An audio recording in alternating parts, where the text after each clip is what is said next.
an immensely important social event. So many believe that prom started because of the upper class, you know. It's sort of a teenage ball sort of thing where everyone was about to go. It was that special event. Unlike the real balls where it was more of a only high society was able to go, only people who had money, people who were able to afford the expensive dresses, the shoes, and all of that.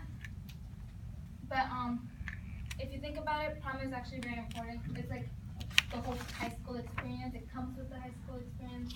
Like if you didn't go to prom, or like, oh what, you missed out on your high school experience, you get me? It's like that big social event where everyone attends. Also, if you think about it, prom was sort of like a sneak peek into your adulthood in a way. It was like your first time taking your mom's car or your dad's car to prom. The first time you got to buy that expensive dress or that suit that you saw that one time and you were like, oh, I'm gonna impress that girl, you know? It was also the first time you got to like ask that girl across the room to go down to you or that guy that you were like eyeing from like secret locker or something. I mean, personally, it was my first time staying out late without my mom like burying my phone like every 5 seconds. So like, where are you? What time are you getting home? So it was sort of my little freedom into the little world. But I mean, let's get to the point. So when it comes to prom, what's a prom without your prom queen and prom queen, right? Which brings me back to my cultural artifact, and what I brought today is my prom queen satchel. And I will explain how this relates to my family benefits and how my family's beliefs and how it relates to my educational culture.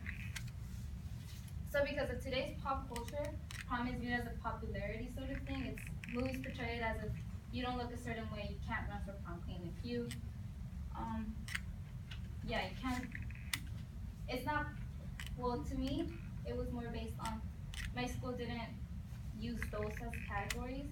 It was more of a you had to have good grades, and it was based on your academics. Your community services. So I mean, I'm not saying I always had straight A's or that I had a 4.0 GPA throughout my whole high school. It was more of a I had decent grades, but I always made sure that I tried improving them each semester. Like I tried making sure my B went to an A, my C went to a B. And then also for community services, I ran for vice president. I made sure that I raised enough money for my class. I made sure that we had fundraisers. Made sure my whole school tried going to outside community services like cleanups, food banks, and etc. I always made sure school was first. And then how this sort of ties into my family's belief is that school was always a priority to them. Like if you failed a class, they basically looked down on you. They were like, oh, you're not gonna succeed in life. High school was that main it was that main, how do I explain it like that? Goal sort of. If you failed in high school, you're gonna fail in life. And then with having that in my mind, I would always have the fear of failing in a way, not making them happy.